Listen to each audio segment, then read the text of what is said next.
with my friends. And this is actually higher.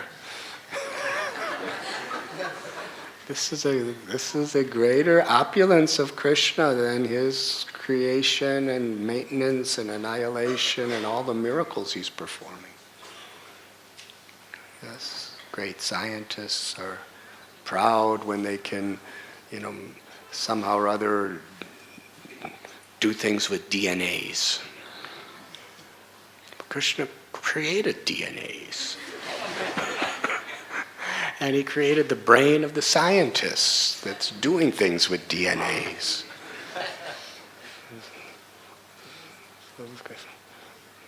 But in Vrindavan, he's not, Krishna created DNAs. In Vrindavan, Krishna leaves that for his expansions and his empowered manifestations. He has better things to do.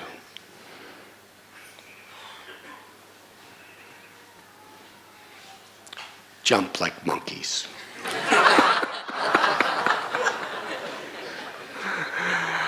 Okay, I'm going to ask again. How many of you have jumped like monkeys? Don't be shy, don't be shy. In America, we never see monkeys and we jump like monkeys. In India, you see monkeys everywhere. So jumping like monkeys, anyone? But for Krishna, this is more important than all the other things. Play with his children. So, in other words, the contract is he's performing the most extraordinary activities that no one can possibly imitate. They're absolutely inconceivable. And at the next moment, he's performing the most ordinary activities that everyone could do. When he's a baby, he cries because he's hungry. He cries because he's afraid. How many of you have ever cried when you were a baby?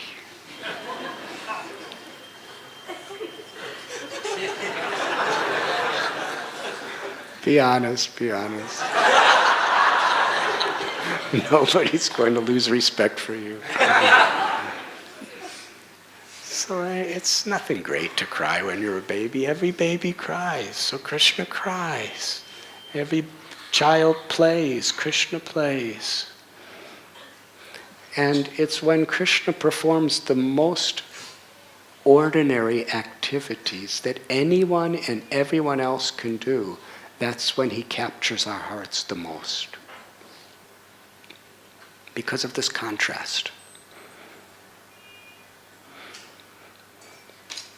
You see, we need the contrast. The 9 cantos of the Srimad Bhagavatam first teach us who Krishna really is. They go through the Gunavatars, they go through the Purushavatars, they go through the creators and the different incarnations. Krishna wants to be a turtle. Yes? But he's not an ordinary turtle.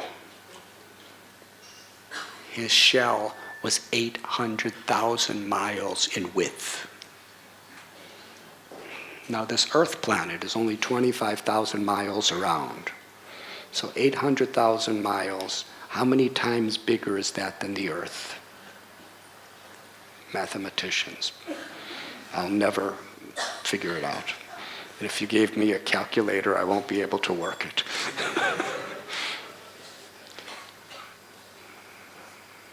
I guess 800,000 times what? Huh? 32 times what? A cell is 32 times the diameter of the vessel. 25,000 and 800,000? Is 32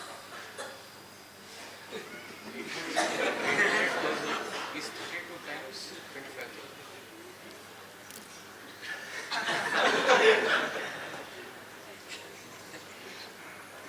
unless it's reconfirmed, I'm not going to speak it during Srimad Bhagawatam.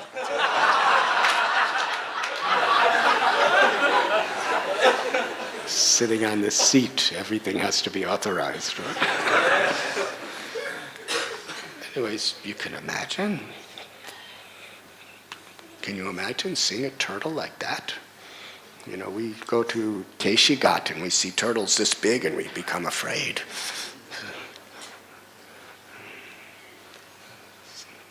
Krishna. Varahadev, he picks up the whole earth effortlessly between his tusks.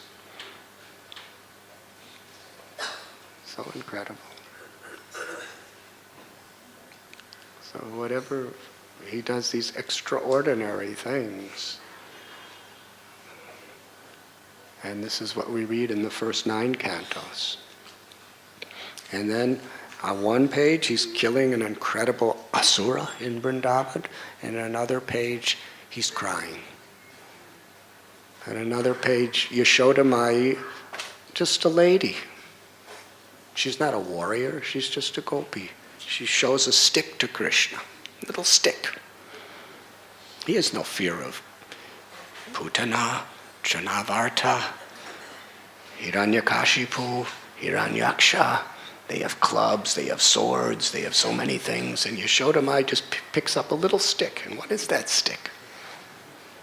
It wasn't like a club of a warrior, it was just a little stick, a little tree branch. And she just, Gopal, why did you steal butter? And he's trembling and weeping. He's weeping so much that the mascara under his eyes is mixing with his tears and his whole body is getting streaked with black tears.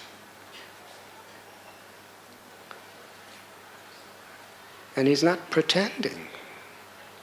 He's actually afraid. How is that? If he was just pretending, it would be one thing. Fear personified is afraid of Krishna. But he's afraid of Yashoda because he has a little stick. So ordinary.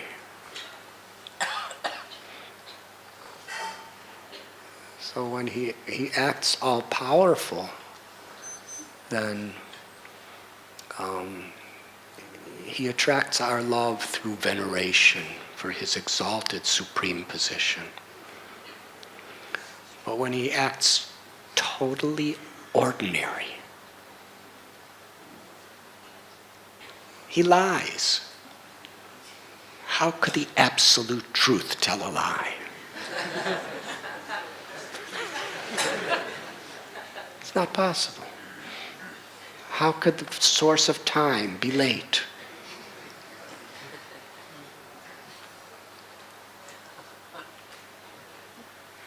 How is the person, Krishna says in Gita, I am the ability in man. How is it that he crawls and he can't even walk? He gives all of us the power to walk, but he can't walk. He's just learning to crawl. Just like a little baby. So when we see this contract between his exalted supremacy and his completely ordinary activities as a little boy, it totally charms our hearts. These ordinary activities attract our love like nothing else. Because he's the supreme God, but he's acting like this. And when that charm, when that love grows so deep to its deepest, most inclusive experience, then we become a Brijvasi. And in that state, we don't have to know he's God anymore. The exalted parts of knowing he's God but he's acting ordinary become a distraction. At that point, he's just our friend. He's just our son. When he acts in these extraordinary ways, Narayan must be doing it. we don't understand. And that is Vrindavan.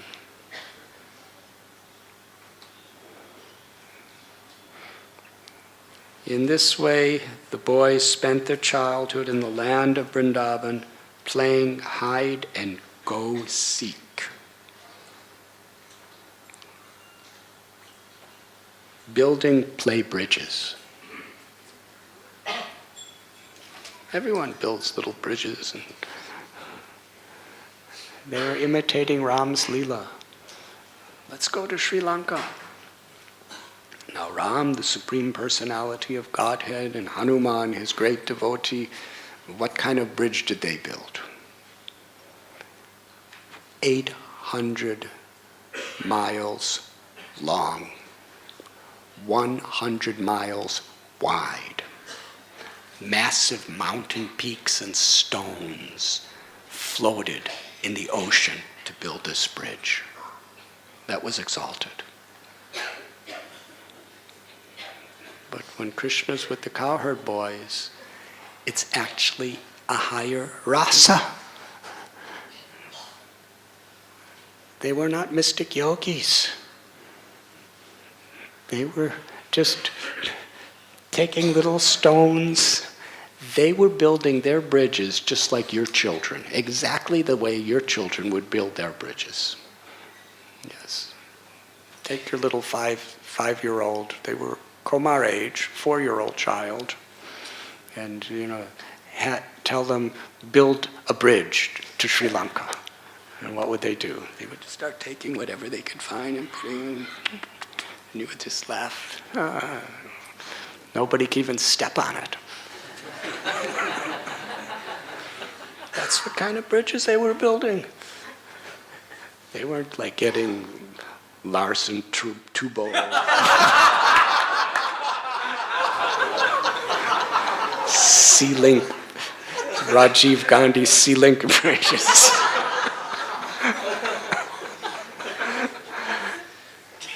They couldn't even make a bridge like the overpass across Marine Drive down the road.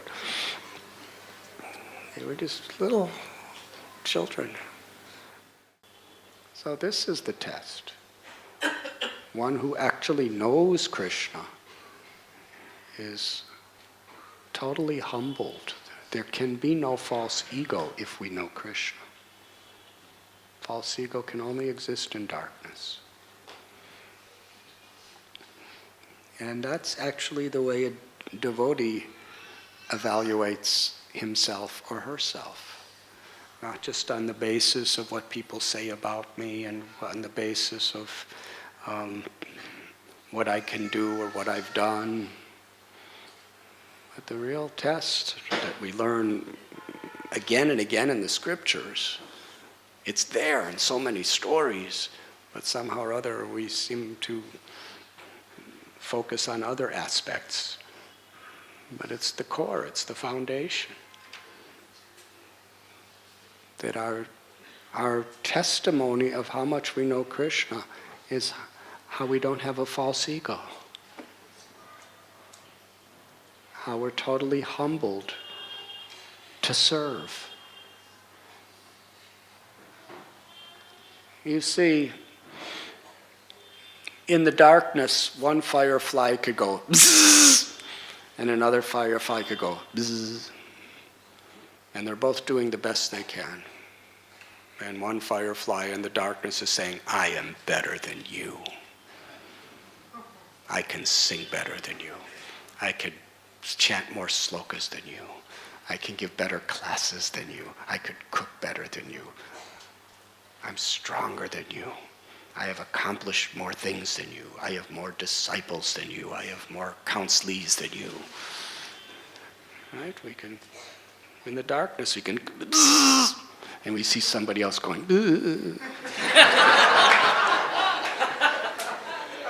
so we make a comparison. But when the light comes out,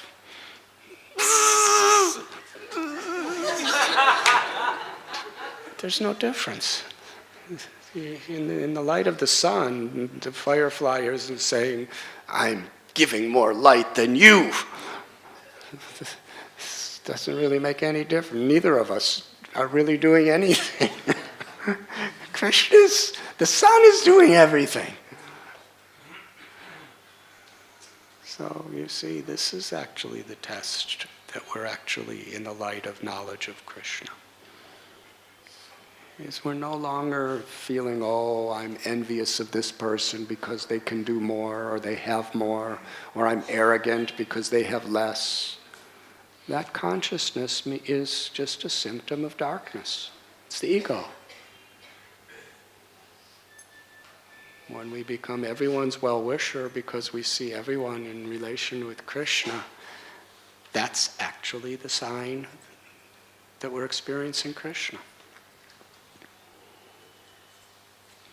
We're in the light. No envy, no arrogance. We're simply so happy to see the sun of Krishna shining, and we're so grateful to him. We don't have to prove ourselves. In the darkness, we have to prove ourselves to get some light in our life. But in the light, our happiness, our pride is in the sun, which is illuminating everything and everyone. And it's unlimited. And from Krishna's perspective,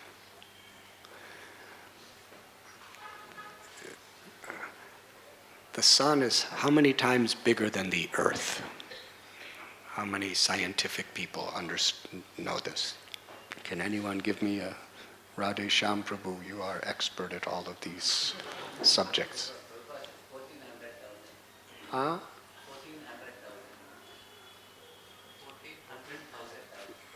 1400,000.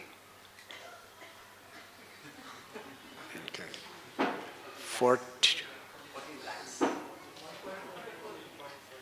1.4 million. Okay. So the earth, we know how big the earth is. 1.4 million times the sun is than the earth. But from the perspective of Krishna's light, the Brahma Samhita tells that the whole Brahma Jyoti is coming from the body of Krishna. That's what a firefly that is. The entire Brahma Jyoti is coming from Krishna, and it's not going bzz, bzz, it's continuous forever. And the sun is getting its power from the Brahma Jyoti.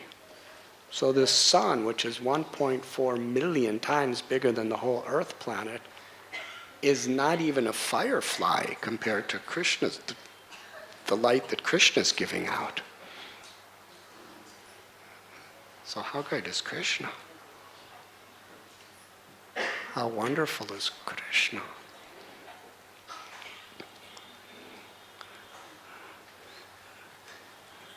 So Shukadev Goswami is explaining these things with so much love, so much deep devotion.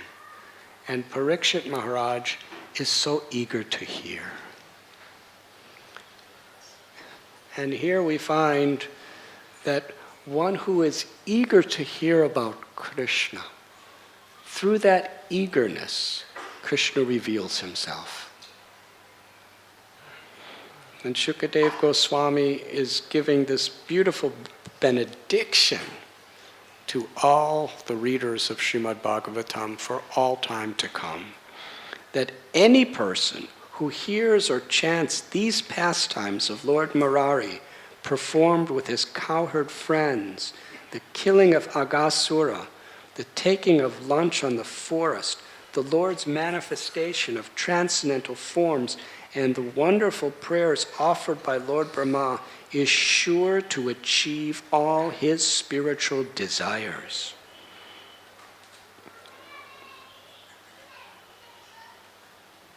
And in the purport, we find this beautiful statement by Srila Sanatana Goswami, even one who is only inclined to hear and chant the pastimes of Lord Krishna will achieve spiritual perfection.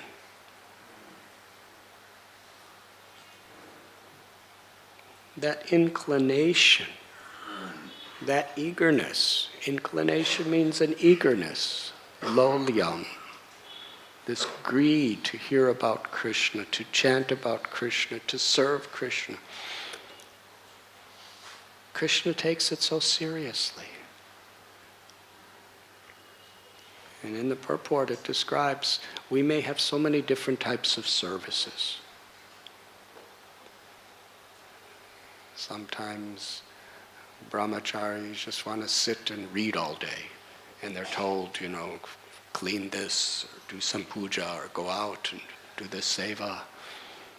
But I just want to read. And sometimes grihastas, mothers have their children, and they have their housework, and they have their cooking, and their everything else they do at the home. And the husbands, they have to go out and work so many hours in Mumbai, through the traffic and all of the different pressures with the economic situation. If you don't really perform really well, you might be treated like you have to work so much overtime and over hours, otherwise you'll lose your job, and if you lose your job, you won't be able to get another job because the economy is so bad. And yes, this is what I see and hear. A lot of pressure.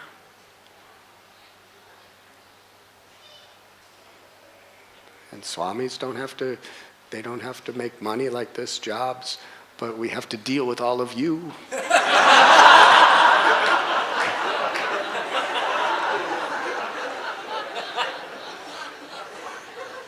So it's practically as much pressure dealing with you as being you.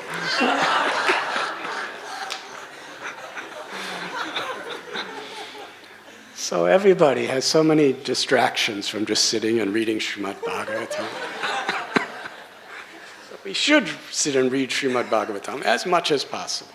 But if we have other obligations, just the fact that we want to, just the fact that we're inclined, just the fact that when the opportunity comes we do it, we get the same benefit. That eagerness is what connects us with Krishna. So when we hear this beautiful blessing by Shukadev Goswami, and Shukadev Goswami's blessings are not just, encouraging words. They're the highest truth. We may not understand this. In some places he says, anyone who hears this story, if with Dhruva Maharaj, anyone who recites it on Dwadasi will get all spiritual, all these blessings that come. If we actually do it properly, in the spirit of Maharaj Parikshit, we do get all those blessings. So here, anyone who hears or chants these pastimes, which we have just discussed, Krishna's killing Aghasura, his taking lunch with his cowherd boys in the forest grass, and how he manifests these wonderful forms and Brahma's prayers. Just this one Lila, if we are seriously inclined to hear it, and whenever possible we hear it, all of our spiritual desires will be fulfilled. Doesn't say your material desires. All your spiritual desires.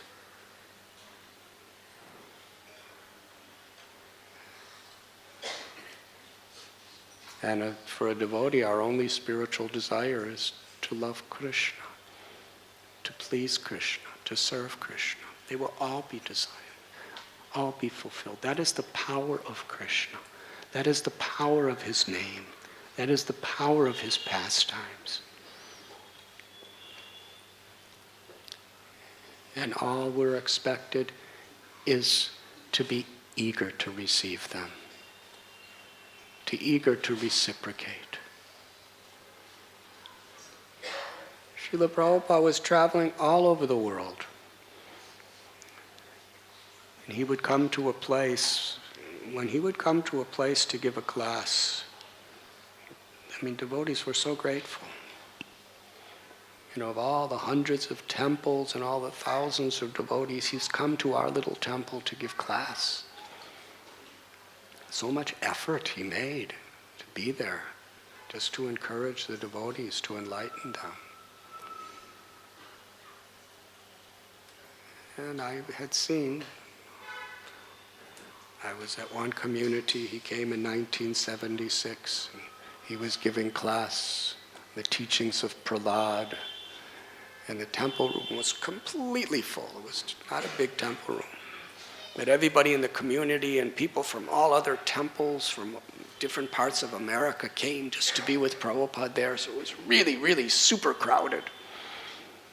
And there was no air conditioners or anything. So it was quite hot. Prabhupada's sitting and he's speaking with so much enthusiasm and compassion. And I must tell you, because there was no place for me to sit. So I was standing. I was standing like just outside the door, looking in. Because I had to milk cows, so I came in just, after everybody was assembled. And it was incredible, because at least 75% of the people were sleeping in his class. Because, they were hardworking and they didn't get much sleep. Prabhupada's speaking and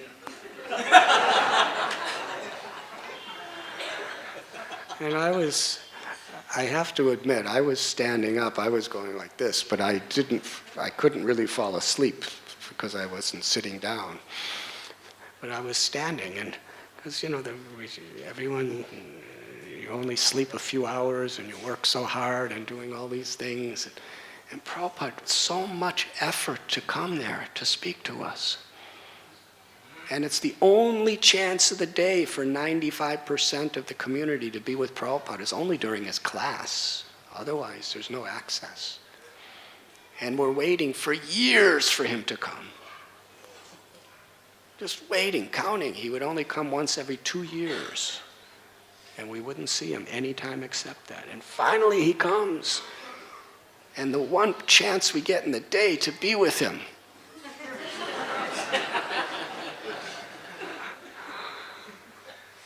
And I was just watching and thinking, this is really interesting. First day he gave class for about an hour. Second day about a half hour. Third day about 15 minutes.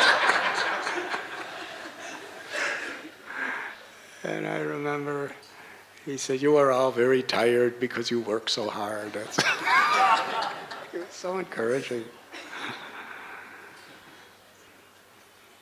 But even when everyone was sleeping, he was still so enthusiastic. If there was one person listening, that was good enough. He was totally enthusiastic to speak.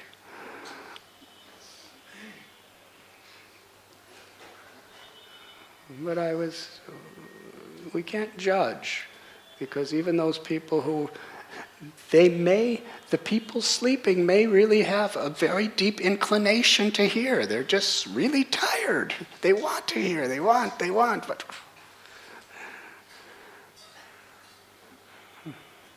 we shouldn't be like that.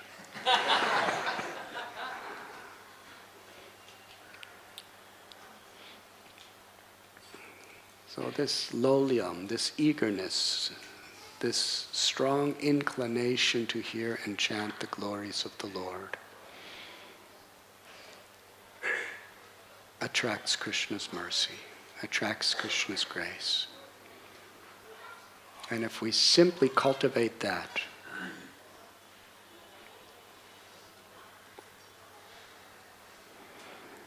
Srila Prabhupada, when I was in New York in 1972, I didn't know what is book distribution or anything. I just came from Vrindavan. That nobody talked about those things there. But Srila Prabhupada was emphasizing his book distribution. And then he was very strong. He said, but not only you distribute these books, but you must read these books, and you must understand these books. And that's where he said, if you go and give someone a book and someone asks, do you read these? What is it about? Do you read it? And you said, no, I don't read, I only distribute. He said, who will take you seriously? If you want to be empowered to chant, you first have to hear. If you want to really be empowered to give Krishna's, Srila Prabhupada's knowledge, we have to receive it. And that's where sustainable empowerment comes. Krishnadas Kaviraj Goswami said, hearing and chanting is like the food grains that nourish us and give us strength. If we try to do our service but we don't eat food, we'll be weak. We will not survive on a physical level. On a spiritual level, unless we are sufficiently, proficiently hearing and chanting the glories of the Lord, we will become spiritually weak. And we will not be able to fulfill our purpose. For some time, but it is not sustainable. Hearing and chanting the glories of the Lord is the urgent need of the soul. It's the foundation of our whole devotional service. That's why Srila Prabhupada had however busy we are, he wanted us to chant at least 16 rounds every day. He wanted us as far as possible to come to Srimad Bhagavatam or Bhagavad Gita class or to read his books. And if we do it with the proper consciousness, all our spiritual desires will be fulfilled. Is there any questions?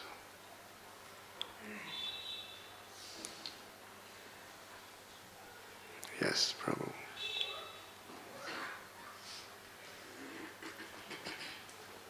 Maharaj, you are mentioning that we should not compare with others, what they are achieving, I am achieving.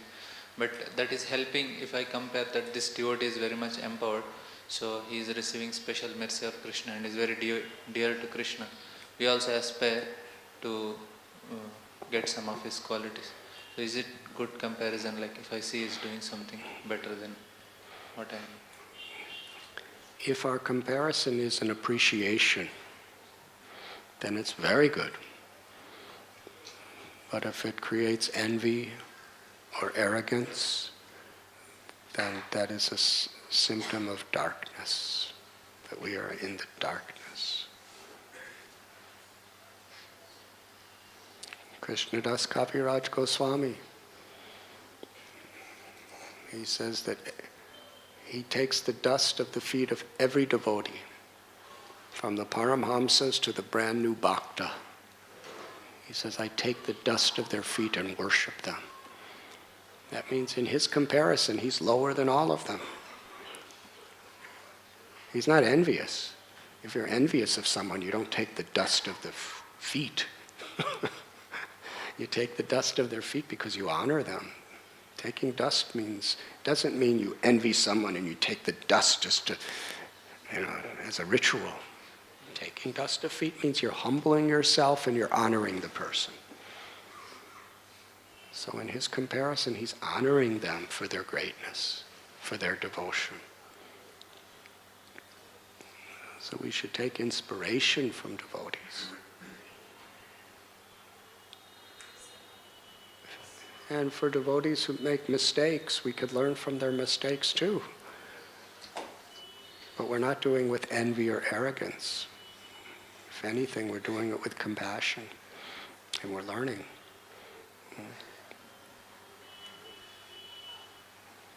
Does that answer your question? Hare Krishna. Yes, Prabhu. Hare Krishna Maharaj. You gave 3 examples of the something happening in split moment throughout Tanpad, King Parikshit and also of Brahma. So if something that such moment also comes in the life of a sadhaka, that something is going to happen in a moment and you don't have time to think and something like that. All these examples, they're like parts of Krishna's Lila itself. So how a devotee should handle and tackle such situations? Which situation? Something to be done in a moment and there is no time to think. So it may create disaster if we Our whole life should be to prepare for each moment. If you have a strong foundation, then when a storm comes, you'll have strength. So if we have the wisdom, the intelligence, that if we're properly nourished with philosophy, and if we're chanting the holy names properly and not committing offense to others, then we will get spiritual strength and spiritual intelligence. And when these moments come, we will be prepared. Otherwise, if we're not prepared and the moment comes, it's just like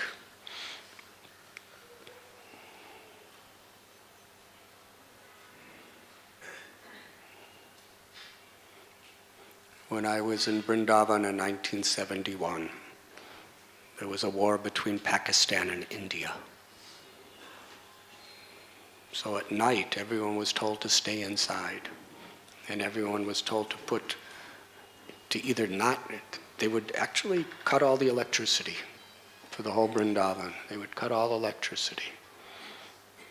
And if you had a candle or something, you were supposed to put a black, covering over your window. The idea is when the enemy planes would come over, if they see light, then they'll bomb. So there was preparation, yes? So if you know you're going to be attacked, then you prepare yourself to make yourself safe. It's not that just do anything you want. It doesn't matter. If the enemy planes come, they will come. That was preparation. So we know Maya is going to attack. Definitely. She will attack you every day in so many ways, from within and without. So we should prepare ourselves. We prepare ourselves by our chanting attentively, by our hearing Srimad Bhagavatam, by our avoiding offenses to others, by the sincerity of our seva, by our prayer, sharanagati, our prayer of feeling helpless and crying out for Krishna's mercy. And then when the storms come, when the attacks come, we have some preparation. And even in that split moment, we have to really use all the strength we're having at that moment to act with integrity. But if for some reason, because of that moment, we say something or do something that's not right, then almost immediately we'll understand that I made a mistake and we will rectify it. But if we're not prepared, we won't rectify it. We won't even admit we made a mistake. We'll use our intelligence to justify it and perpetuate it. Yes? So we should prepare, and the preparation gives us strength to not make mistakes. And if somehow or other we do, it gives us the strength to immediately rectify it. Does that answer your question? Narasimhananda Prabhu, please give us some wisdom. Thank you so much for the lecture. The microphone is coming.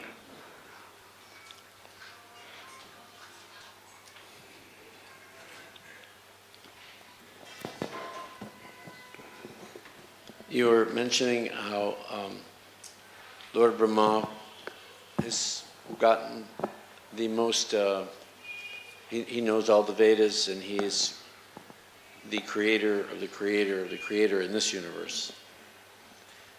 So how is it that with all that knowledge and all that mercy he gets, even by Krishna appearing and giving lessons to him to humble him, that sometimes Lord Brahmas fall down and descend into the lower species. I never quite understood that.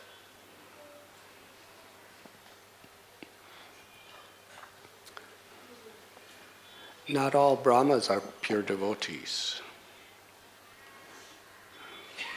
But this particular Brahma is a Paramhamsa pure devotee. He's the Acharya of our Sampradaya.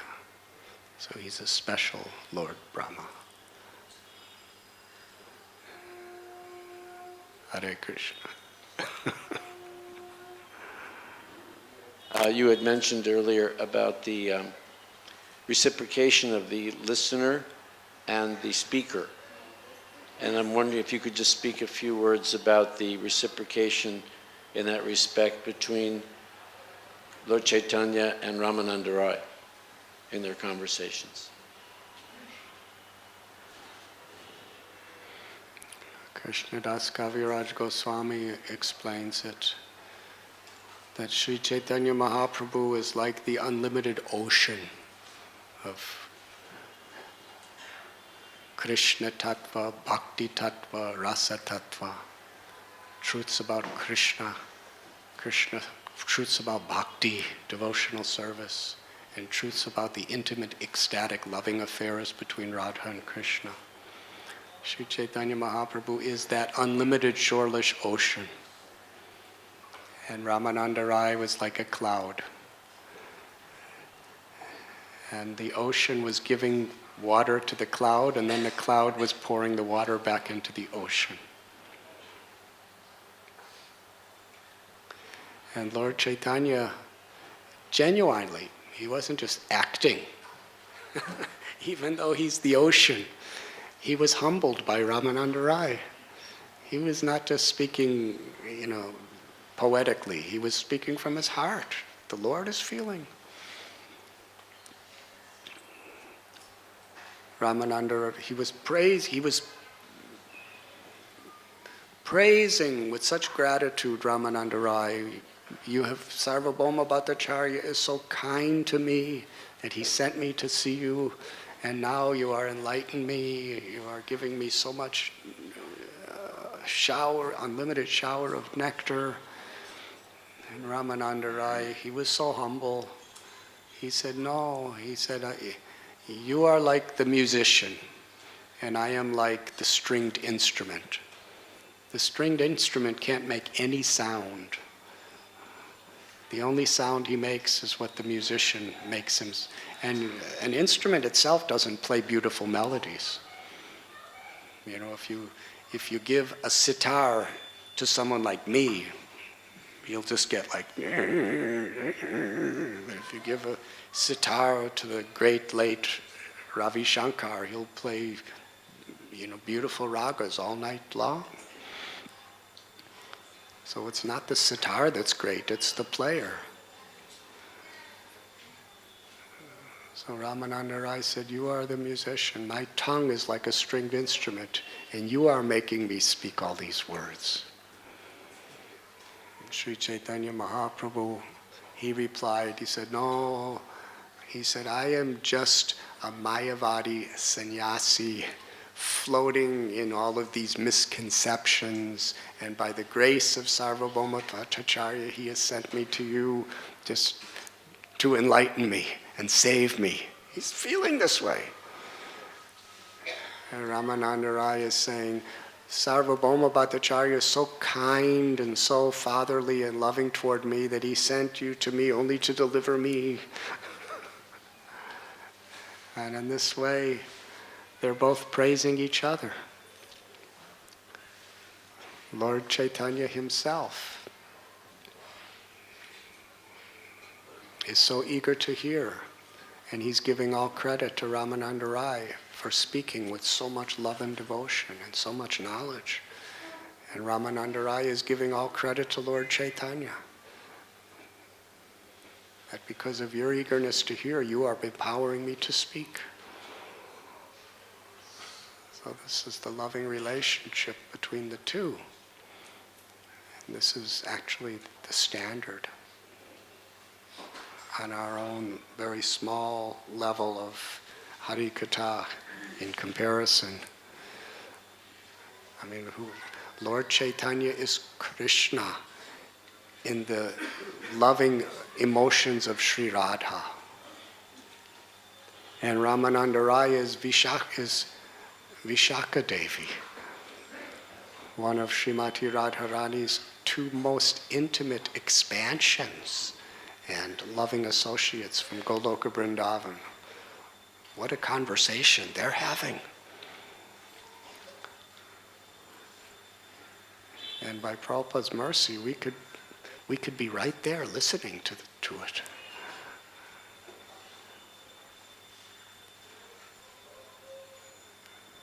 Would you like to give us some wisdom?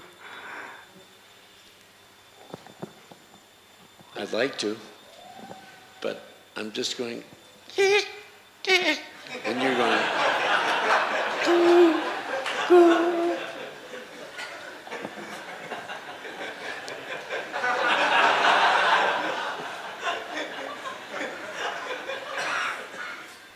See, when you do it, everyone laughs. When I did it and nobody cared.